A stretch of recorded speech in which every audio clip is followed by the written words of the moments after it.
Alright, so starting for today here, my name is Rasmus, I'm with Go2Group. Got some assorted stats on here, and I'm sure we'll find some way to share this afterwards if needed or interested. I have some cards up here, you can talk to us, we have a booth over in the expo. The presentation itself is living in this GitHub repository. I have kind of sort of made this off another one I did myself on something I call Hobo GitUps a while ago. So that workspace has everything for that presentation as well as now the new stuff for this presentation. So if you're curious, just let me know afterwards. Also, one disclaimer I should throw in is that I recently learned that I might become a member of the club where you can now start telling dad jokes a little early. And my wife has been in the hospital for a couple of weeks, so while preparing this thing, it has been a little scattered on what I've actually managed to get to do. So if I'm rambling about something, just let me know. If you have confusion about something, just let me know afterwards. And bear with me if the demo breaks and those kind of things. Been a little touch and go. So the topic today is incident management. The audience would be anybody who just wants to improve incident management. And perhaps specifically, and also leading back to the earlier talk I've done, the audience is very much complex enterprises with lots of teams that are at different level of maturity. So for incident management, that can mean anywhere from, a group has some random person tell them that their site's down. They had no idea because they clearly don't practice incident management very much. All the way through, well, we figured out the server needs a daily restart. Great. Log parsing, where you can get reports of, well, there's a lot of 404s being thrown on this particular server. We should probably figure out why that is. Even to where the top of the line people have full ChatOps integration, where they have their Slack getting notifications from all kinds of tools, even to the point where they can then press buttons to say, well, if that server is low on CPU, okay, just add some more to it, and it just resolves it right there. You press one button, and it's really more of a, are you okay adding more CPU? No, thumbs up, okay, done. So incident management can get very far on all the kind of cool things you can do with it. But it varies. If you're at all in a place with multiple teams, it's probably going to be diverse on how far along they all are with it. So for me as a consultant, that's generally the kind of client I get deployed to where there are these complexities. And also typically there's something Jenkins related because that's my main thing. Jenkins all the things. So the problem is, as I said, the teams vary so much, and how do you encourage the teams that are lagging behind themselves to also get further along? Just to at least get started in incident management at all, there's a wealth of tools out there nowadays. And really, if you don't have any tools at all, grab one and get started. You can't go wrong with just beginning and doing something more than you're doing at the moment. Any kind of tool will help. There are so many out there. Google it, look at some free ones, get started, play with them, see if you like them. And then there are all the enterprisey things with trials and so on. It's easy to get started.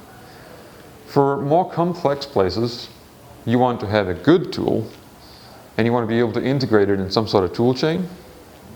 And you probably want to assist all those different teams in managing it and getting better at it. So just for getting set on what incident management actually is, and I'm using sort of some material here from Ops Genie because I have to have some sort of background on, well, who are we talking about here? Whose definition are we talking about here? So I'm going to go through some basics on what incident management is, at least as per Ops Genie. And just a real quick bit of exercise with a show of hands. How many here believe you know what incident management is really thoroughly and you're well versed in understanding it? One person. All right, cool. For you then, do you have any tools that help you do that? Cool. Which one? All right, Remedy. All right, cool. Okay, good. So I'll go over the basics then just for everybody's sake in the video and all those sorts of things. So ultimately the objective is we want to avoid downtime. Downtime comes in all kinds of shapes and sizes, and this is just a catch-all term. Even if you get hacked and you have to take down your website, that was a security problem, but it still resulted in downtime while you're trying to fix all the things and so on. And whenever you're down, you're losing out on things. So since this is a enterprisey fancy type things, I have to show some scary numbers. I had a whole bunch of case studies and all these sorts of things, but I've tried to cut it down because you can read about all these and all these white papers floating around on the web. You can get a hold of them really easily. I'm not going to bore you with a whole lot of details. But just to throw it out there, however Gartner defined an enterprise here, they figured out by some means that the average enterprise, so I'm thinking this is not your tiny little startup that wrote a Slack integration and sells it for $10 a month to a dozen different clients. This is some sort of large-ish corporation or substantial serious business of some sort. And what they figured out is that on average, if they have their primary system down, they lose about $5,600 a minute, which would scale up to something like $140,000 to $540,000 per hour. That seems like a lot to me, but you have to sort of think about what that impact actually is. Some more numbers, which gets into annual losses for North American organizations in excess of $700 billion. There is a survey linked later for this. I'm not quite sure how they got around to those numbers. But the key point here is that the vast majority of that is from lost employer productivity. It's not so much lost revenue that's in there. I mean, if your web front end for a store is down, you can't sell things, clearly. A lot of the times, if we're talking about IT, it's going to be, people sitting around twiddling their thumbs because source control is down or they can't get to their stuff. All in all, doing the math on how much it costs to fix the downtime is only about 5% of that. So a 20th of the loss was just to fix it. So it's not that much money is being spent to really fix it compared to how much is being lost. An estimate for a mid-sized company's impact would be an average of 5 for about 27 hours of downtime a month at a cool $1 million a year, or $60 million for a large company. Now this is not just that you're getting somebody issuing you a bill for $1 million because you were down, although in some businesses, in some industries where you're heavily regulated and you're at risk for making fines, you might get a fine because you were down, and that's bad. But it's more so because all these employees are sitting around not doing anything, and you have a sunk cost in that you're paying them for their time and so on, but you're not getting the benefit from it. That makes the numbers seem a little bit more understandable because it's not you're getting a bill for $1 million, it's that you wasted $1 million because you guys couldn't get into things. And just so I have a fancy chart in here, donut pies, etc. That's how it looks. Look at all that blue cheddar for lost productivity in your employees. So we want to avoid that. Now, ITIL was the big rage some years ago. I went through ITIL training myself, and I had the books and looked at the books and hey, all this stuff is neat. I mean, it's really kind of common sense that yes, you have a group that's responsible for doing X. So didn't we fix all this already? No, not quite, because ITIL doesn't exactly implement things. It's like prescribes what you should do. It comes up with terminology and so on. But it varies how people implemented it, and over time, I mean, as many if you've got organizations. So it encouraged structures, but it doesn't fix anything. Service desks were the big thing where you have a group that take in all the kinds of complaints from the user base or your possibly your end users and so on. And maybe they're using this kind of tiered support where you have, well, we have some cheap L1 guys who can go in there and say, yep, that website sure looks down. Let me find a guy who can do that. And you just kind of escalate it, which helps you optimize how much money you spend on the thing, because you don't have your very limited, expensive guys pulled away from their day job to go fix the server that's broken all the time. However, over time, what has been happening is that, well, the escalation and resolving process of this gets kind of slowish, especially as your infrastructure improves. Like in the old days, you might have one website that did a thing, and if it's down, well, then you can't do that thing. Nowadays, it might be a microservice that you have several dozen other things depending on, and if that one thing is down, all those other things are impacted. And just because you have a service desk ticket for the one thing, that doesn't help those several dozen other groups and what's going on. Why isn't my thing up? It gets more and more complicated over time.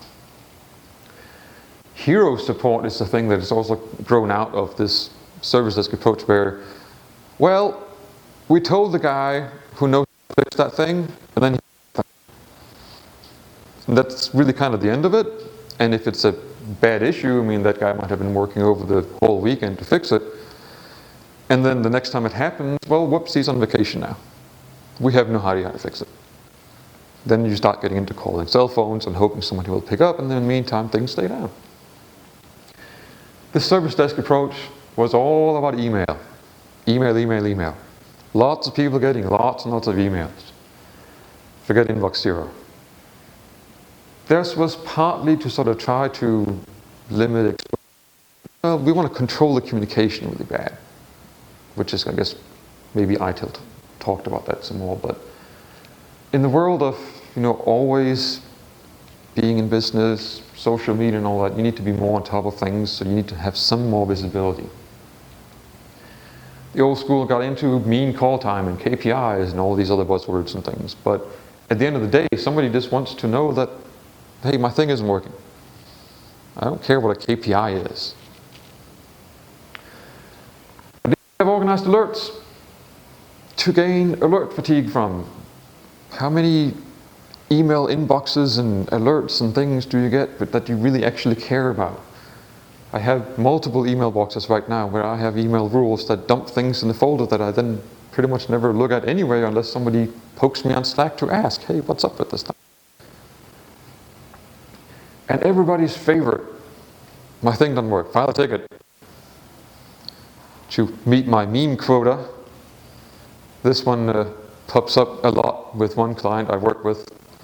Everybody's favorite activity is to throw this thing in Slack because somebody asked, hey, what's going on with this? File a dash ticket. Something will happen, something will come of it, and they love posting this image. I don't think we have a command for posting this yet. We really should. So, getting back to what's a more modern approach to incident management? What are the 5 stages an incident should probably go through today? First stage is preparation. So, what if a thing happens? I mean, how many have plans for those sort of things?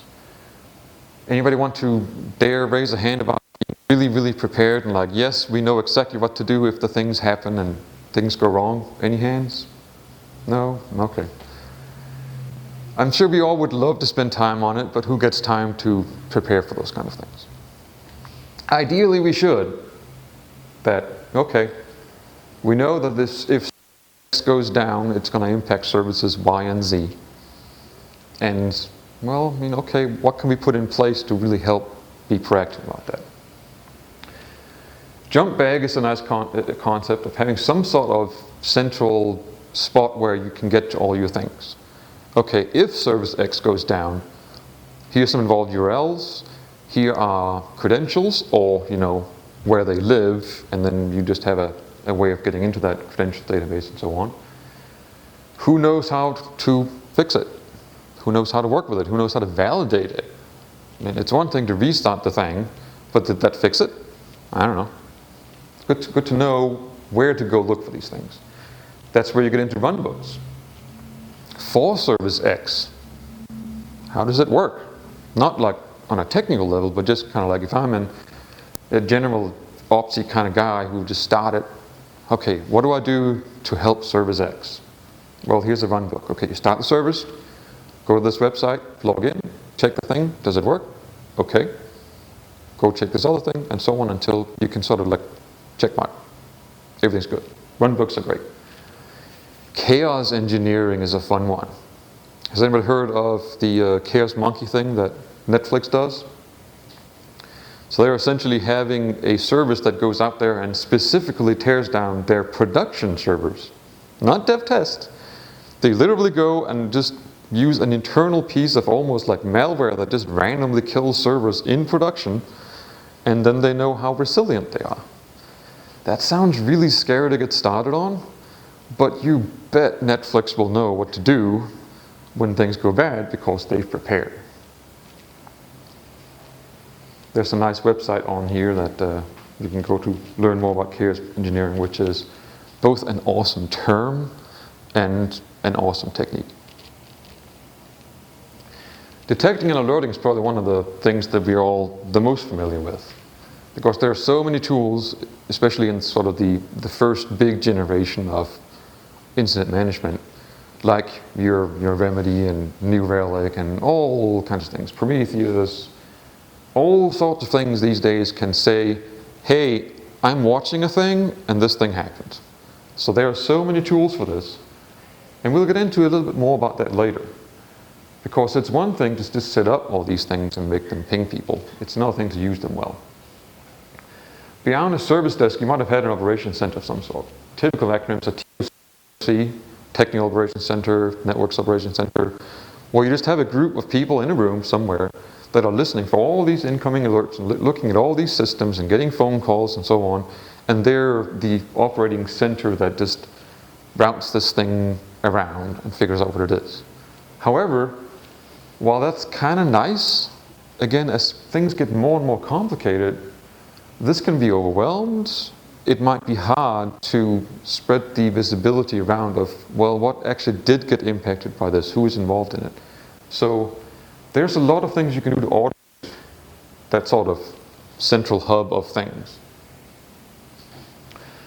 There's a lot to say about quality instead of noise, which comes back to, yes, you have 100 different alerts configured for this one particular service.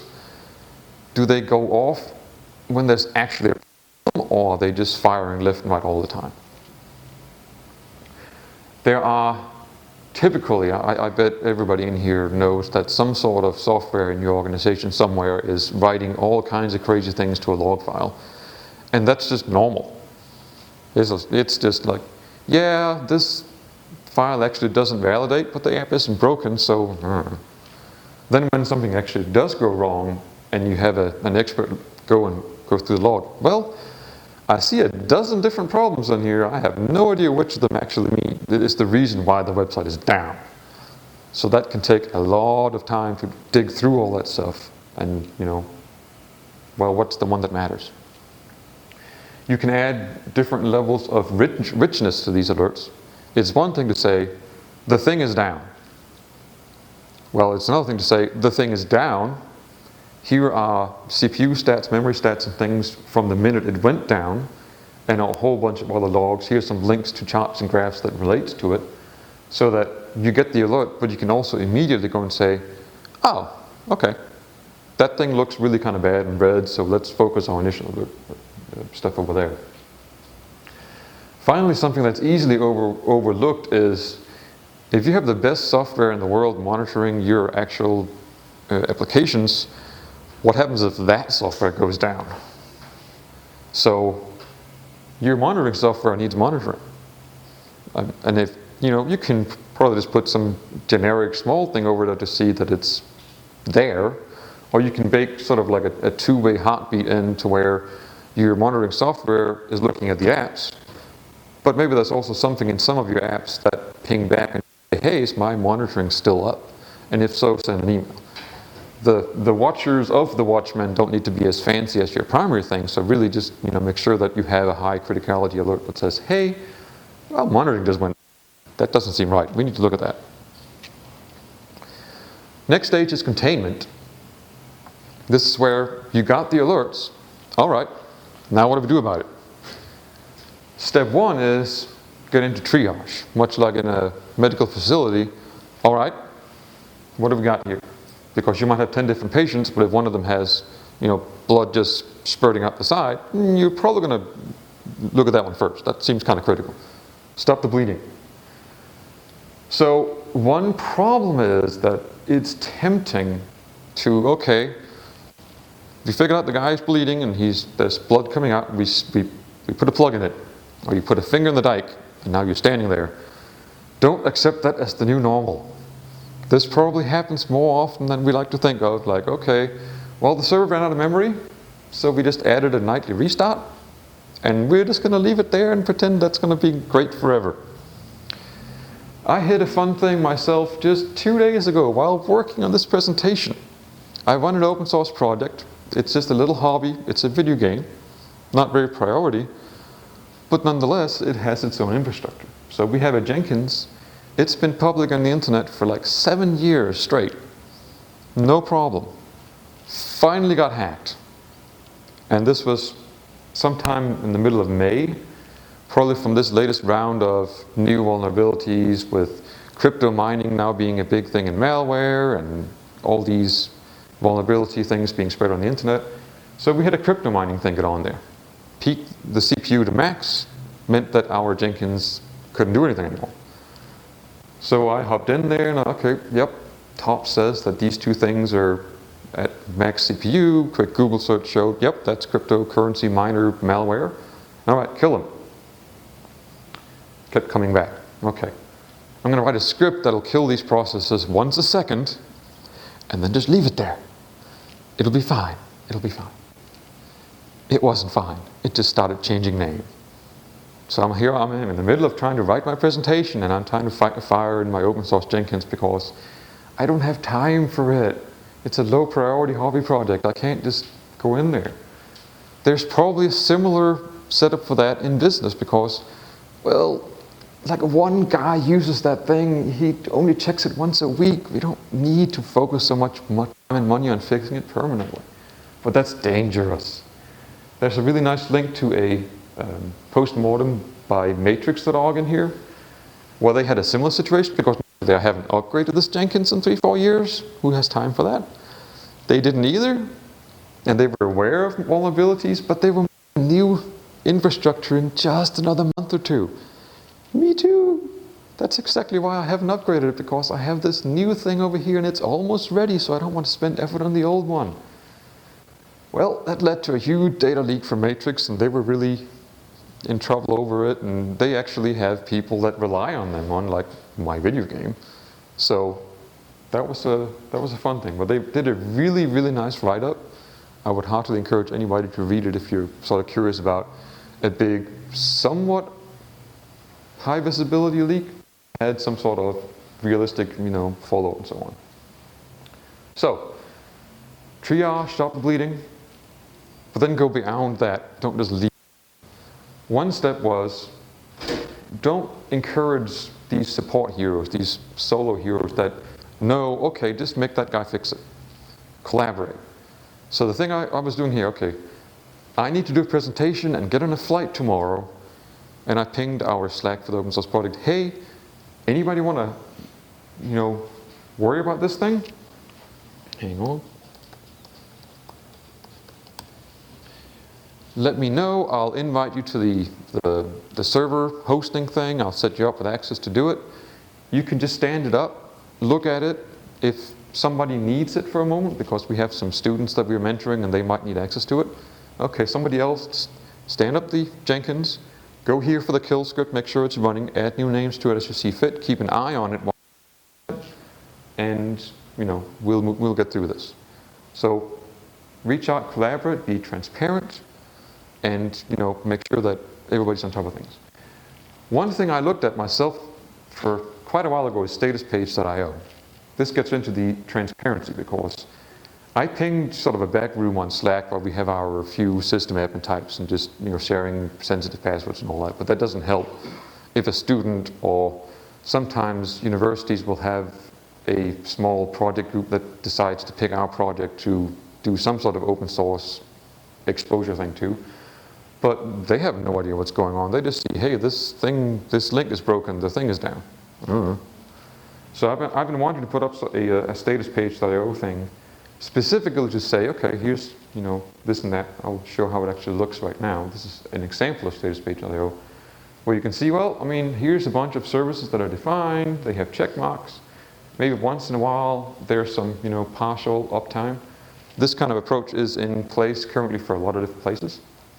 And I'm sort of glad to hear that they got acquired by Atlassian like late last year, because since we at Go2Group are big on Atlassian and partners and all that, that means I have more reasons to work on it now. So maybe I'll finally get a chance to put it up for my open source project as well. For now, I'll have to settle with just our little demo page here. So this is status page IO. This is public, so you can very easily go out there and say, hey, for an update on everything going on, check in here. Actual incidents will get posted to this thing too, which I'll show later when we're going through a demo. So transparency good. Finally, after you've determined what's going on, it's time to remediate the thing. What do? Well, sometimes you just start a server and then you're done. But other times you might find that, well, there was a vulnerability, it got exploited, we've been meaning to patch it.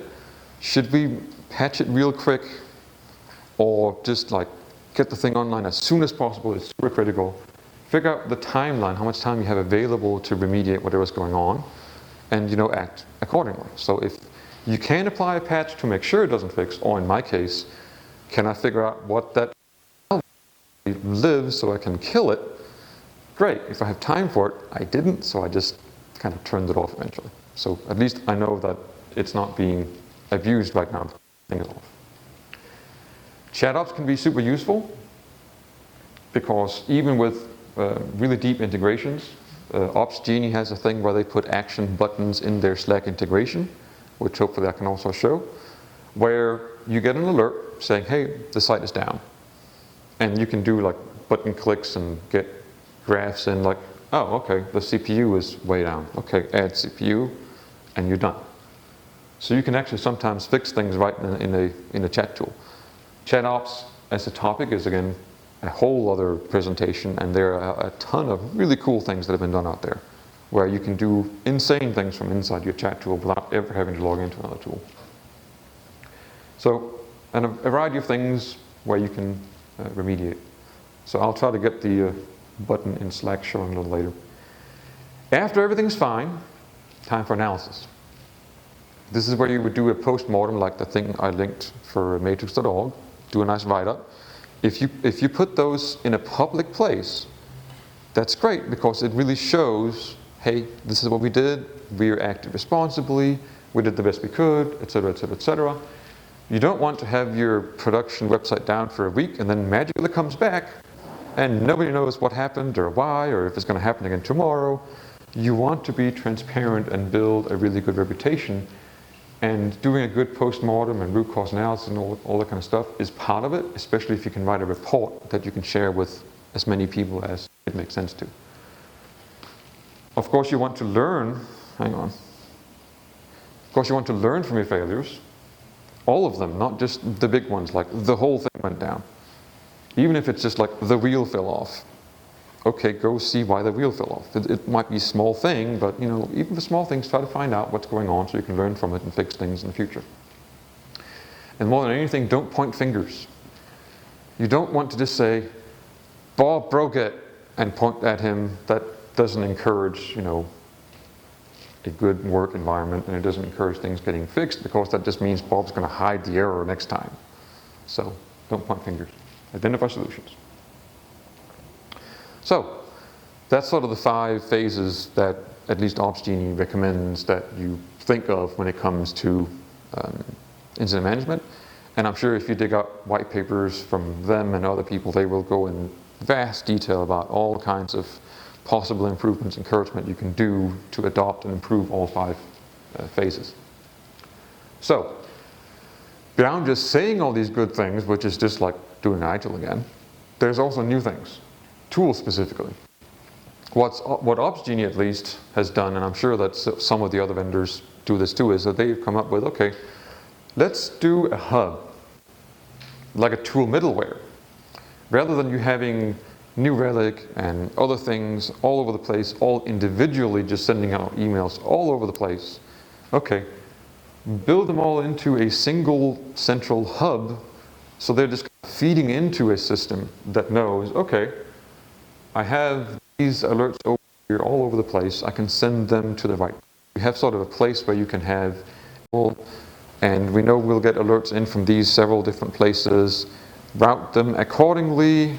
If there's somebody on vacation, line, there's a lot of really cool things you can do in sort of a central hub like that. The more integrations, the better, and you can have like a Slack level amount of crazy integrations. This is a screenshot from OpsGenie again, where this is my little demo instance of the one for Go2Group, where we have like APIs that just feed things into, like arbitrary things into OpsGenie from wherever. We have emails that get sent in that trigger things. I put it in so that if I put an issue on GitHub, it makes an alert. That may sound nonsensical, but this is actually one of my weird, I like to do work and hobby and sort of flitch them together so I can work on the same tools both for my hobby and my work.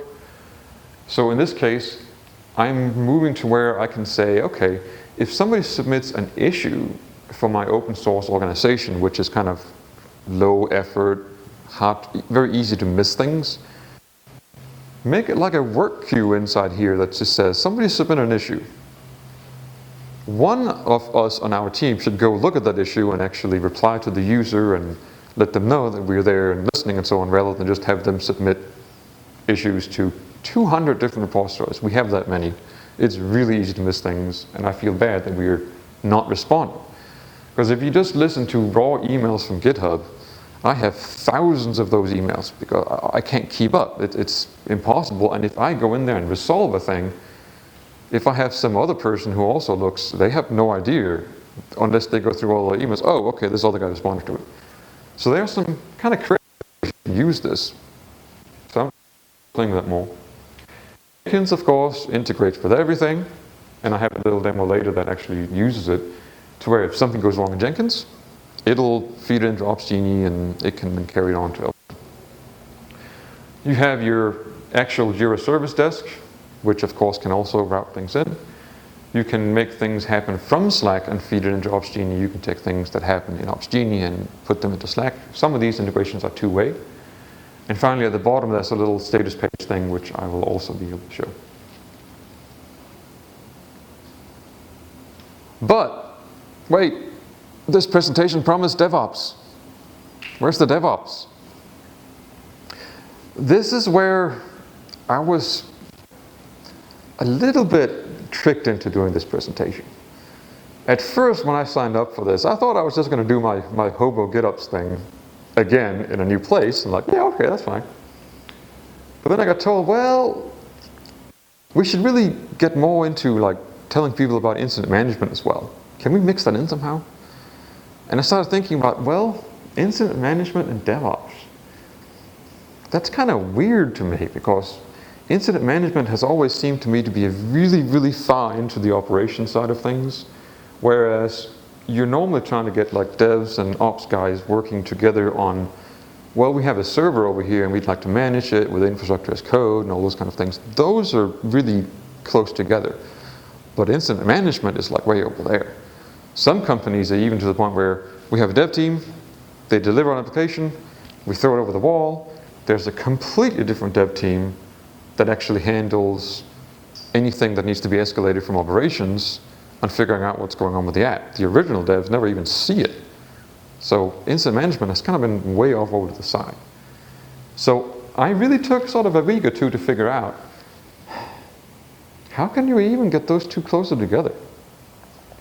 And this is where I'd like to ask again, have any of you thought about or even have some sort of weird DevOps to incident management integration? Or have thought of it? No? Definitely thought of it. I mean, okay. The idea was we have Ansible Mm-hmm. where we are, and we're hoping commands, or we're trying to figure out ways where if you have an incident, then we would automatically go restart the server or restart the service. Yep. But I wasn't sure if that's along the lines of what we're talking about. Yeah, I mean, again, it's a thing that these tools can definitely do. I mean, you can make a button in Slack that'll go out and call Ansible, that'll restart the server and so on. So you can do that. What I would say is that if it gets into DevOps, that's when you give your devs the actual button to do that. That's really kind of what I want to get to. Because, yeah, it's great that you have a tool and then some ops guys can go into the tool and poke at it, but what if we can bring the developers closer into that process? Another problem I had is that, again, one of the main clients, we set up a lot of Jenkinses and Sonars and Nexus servers and so on, and then every once in a while we take them down again. We just do the sort of manage the infrastructure. Some other entire group is doing monitoring, and I don't even know how they're setting up their monitors. I just know that sometimes when we take a thing down because, well, that team didn't need it anyway, suddenly we're now getting alerts that, hey, the thing is down. Even though, yes, it is, we took it down. Why is there a monitor on it? We didn't set it up. So I want to get to where, okay, as part of deploying this application, I want to be able to say, well, there should be monitoring on it, even if I, with my developer hat on, am not necessarily super familiar with the monitoring software that's being used to deal with it, but I still want to be able to have a hook for it. So I got into these hooks for it. Still, it is a stretch to combine the two. And I think the ultimate outcome might be this no-ops thing. That seems to be a weird controversial topic on the internet. I've linked a couple blog entries, and they date as far back as 2012 even. But there's some argument about, well, is ops going to go away and it's just all going to be dev, super fancy tools that just help them run all the infrastructure without ops? Is this the end of ops? There are definitely some people out there that are worried about, hey, am I going to lose my job? Even in the best case, if you are pure ops, you need to get more and more into the developer mindset on how to configure your tool. Because it's one thing to dig through all these crazy UI elements in New Relic to figure out that, yes, now you have a monitor over here. It's another thing to be able to bake that into a configuration file so it just happens automatically, and every time you make a new app or monitor a new site, it'll all just magically work. It is getting more and more scripted and codey and so on, no matter where you are. So I don't know if ops is going away, but it's definitely becoming more and more like dev anyway. So ultimately for me, if I'm trying to say, well, I want to throw some DevOps in here, and hey, I have this thing on Hobo GitOps, so let me throw some hobos at it. For that, I need to get into a little bit of background on what this Hobo GitOps thing is. This is a whole separate presentation, so I'm not going to go in huge detail on it, but again, the challenge was at this client's place, we have 100 Nexus instances for 100 different teams, and how in the world do we manage all these Jenkins servers for all these different teams? Because right now, they all have admin access. They can go in and install their own plugins, set up their own who has access to what. It's completely decentralized, and that's great for being able to empower these teams to do things. We want.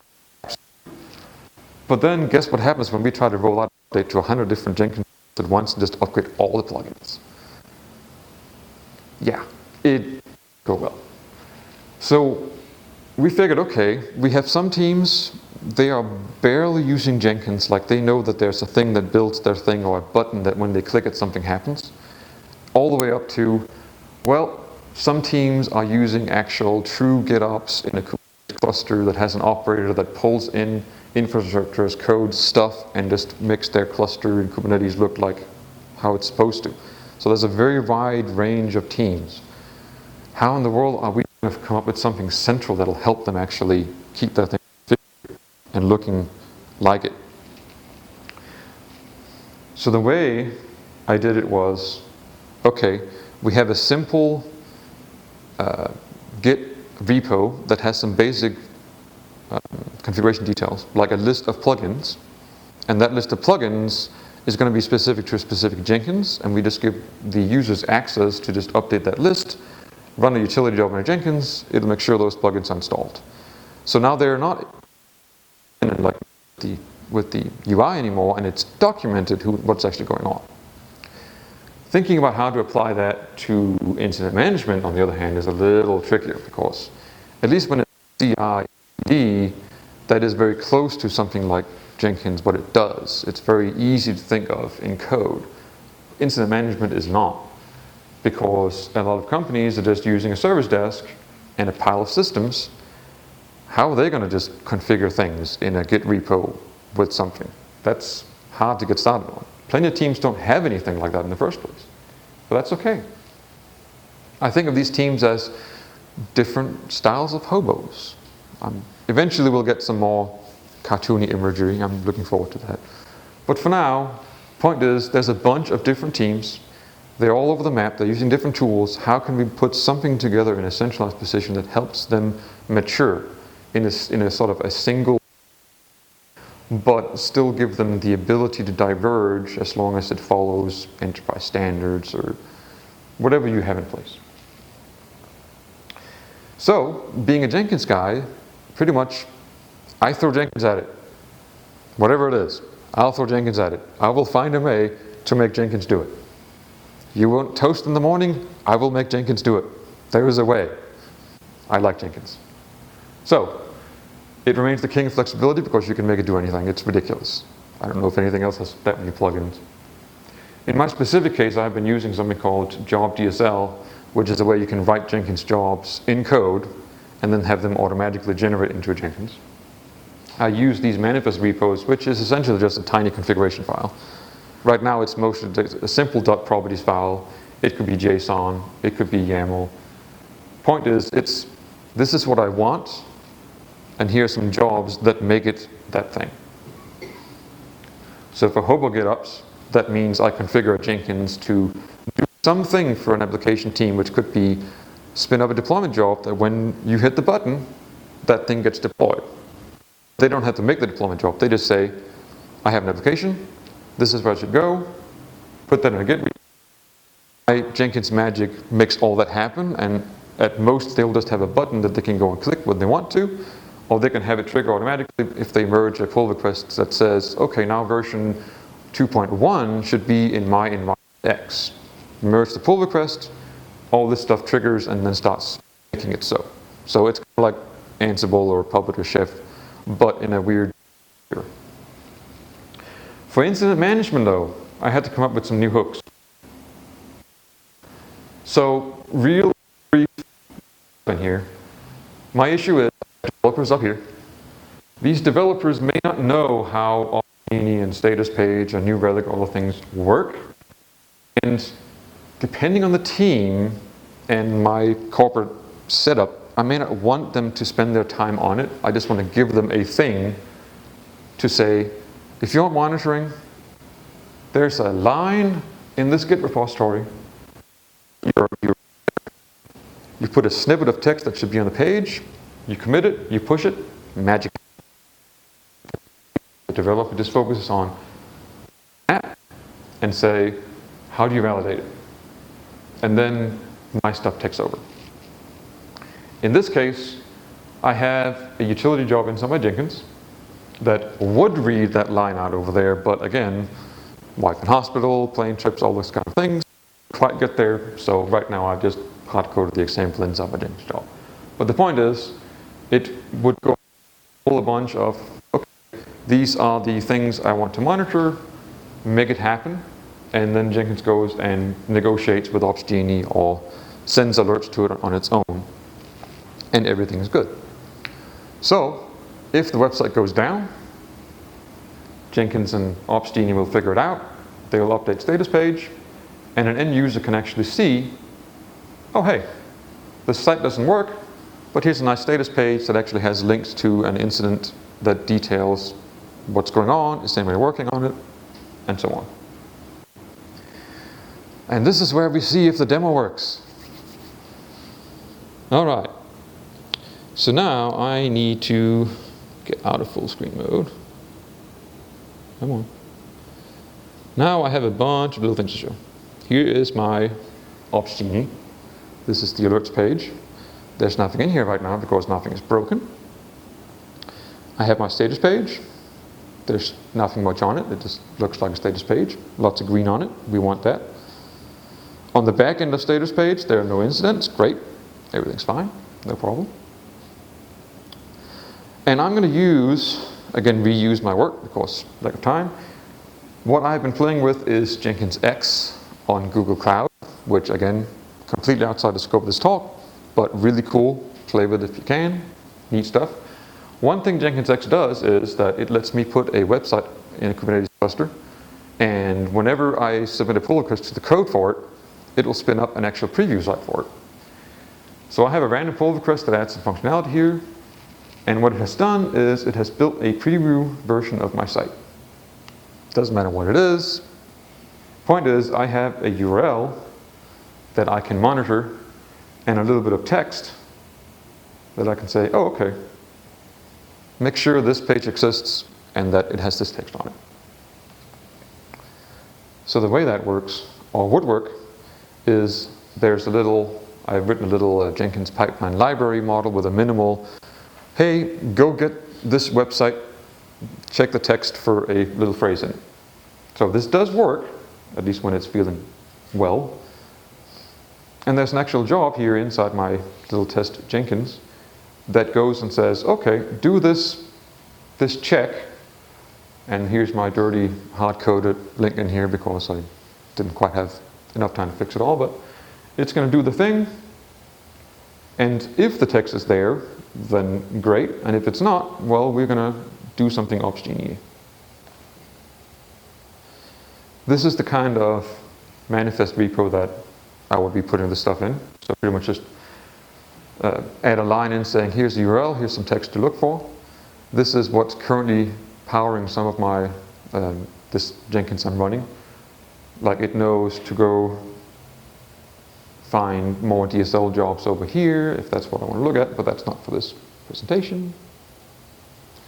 Here are the actual jobs that will pop up in my Jenkins, including the thing that looks for that bit of text. And here's the actual Jenkins.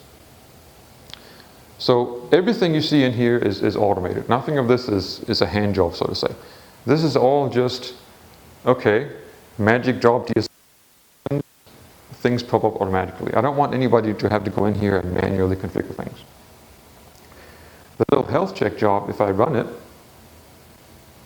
should just go and, by all that magic, go in and say, hey, the website exists, and it has stuff on it. Here's the little cool Jenkins X demo widget thing. So it was able to find the website, it reported back, all is fine, you didn't hear any alarm noises. That was intentional. Now what happens if we break it? This is where, again, I am a big fan of Google Cloud, because I can go in here and find the Kubernetes magic that runs that site right now, and just say, I'm going to scale this down so that it's not up. I like Kubernetes. I could, of course, just have an actual SSH prompt on some website and start a service, but I'd hope to get into a little bit more about, okay, what kind of error are we looking at? Doing it this way leaves my load balancer up, so the URL still responds. If you ping it, everything looks fine. It's still there, it still exists. But now, rather than seeing the thing I showed earlier, it's going to sit there and spin for a bit because, well, that thing isn't there anymore. Whatever is backing this thing is missing. That's not good. Oh no, bad gateway. So I wonder what would happen now if I run the thing. Is this the thing? Yep, this is the thing. Okay. So now if I run the thing, and it's going to come in here, and now it's sitting there and spinning. I'm looking at that URL for that phrase, but oh no, something went wrong. And then things happen.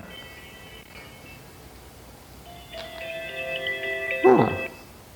Wonder what that is. New notification from Ops Genie. Blah, blah, blah, blah, blah. Project. Cabo Health Checker with status. Failure. To listen to Failure. the alert description. Press 1. I'm going to hang up on this and not respond to it, because I can respond to it somewhere else. Because inside my handy dandy Slack in here, hey, new alert created, failure, critical, bad things happening, stuff's down. Well, that's not good. If I look at Ops Genie over here, It was probably already there, but oh no, open alert, things are bad. Terrible things are happening. So in this case, OpsGenie is serving as the hub in that, okay, there's a failure there. Now what do we do about it? Well, it called me and texted me and sent me an email and notified me on my mobile app and everything. It kind of can do a lot of things to make sure that you go there. Normally, you might do, okay, first do a text message, then a little later if no response, then try to do a phone call. Or you can, configure it in all kinds of crazy ways to escalate as you see fit. But point is, there's a failure. Oh, that looks different. That's the status page from earlier. But now there's an alert on it. Hey, things failed. Things are bad. What are we going to do? So, as you can see, this kind of stuff can, spread through a lot of different systems if you set it up right. And that's really kind of what can be helpful in this day and age, because I didn't do a thing other than break the thing and run the job, and that job can just run on its own, like check it every whatever interval, and then everything will happen automatically. And if I had put some more, decent details in here about, well, what's wrong, it just automatically goes ready. We didn't have to go through a TOC or an NOC or whatever. They didn't have to go contact some web team about updating a status page somewhere on the web. It just all happened immediately. And that's modern incident management. Now I can go through and resolve this and all these kinds of things, but I think we're actually running a little low on time. So here's the actual back-end view of the failure on status page that is linked to OpsGenie. So, eventually close this thing in here, things go away automatically. But I think that might be just about it actually. After the demo, there is just a quick slide here to say that to get into adopting all this stuff, what do you do? Well, first off, get tools. Whether it's OpsGenie or something else, get some tools. Figure out what works for you. What's appropriate for your hobos? What do they use currently? Maybe you want to do something crazy like the Hobo GitOps thing where you expose it to your developers so they can say, hey, I kind of want when this thing happens for this other thing to happen. Like you can configure that in some sort of crazy Jenkins utility setup, or you can go in and configure the integrations inside a thing like OpsGenie. It's up to you what you want to do. Just do it. Find some time, get some sponsored time from the employer not to go time on setting this up. Get started with yourself as a pilot team. Here I'm speaking as a general, kind of like the DevOps team approach, even though that's kind of a bad phrase in some places. Somebody should be maintaining the central system, whether that's the one team that does operations or if it's a dozen teams. Well, somebody needs to be starting out and beginning to configure things and get going. And over time, just make more of these integrations, get them out there, expose them to others, encourage them to play with them themselves, get more people on board with monitoring things and more things. For Hobo GitOps, there's a lot of emphasis on putting together shared pipeline libraries for Jenkins so you can do things. As said, this Hobo Health Check is an actual library in Jenkins that anybody can hook up. Not that they would, it's just a silly example, but you can share a lot of these things, especially when there's point in doing so in a larger place. And finally, figure out what's next, which for me is probably resolving that alert so I stop getting pinged every other minute. Yes, close. Thank you. At least I hope that was the alert and not just somebody else calling me. And that's it. Any questions?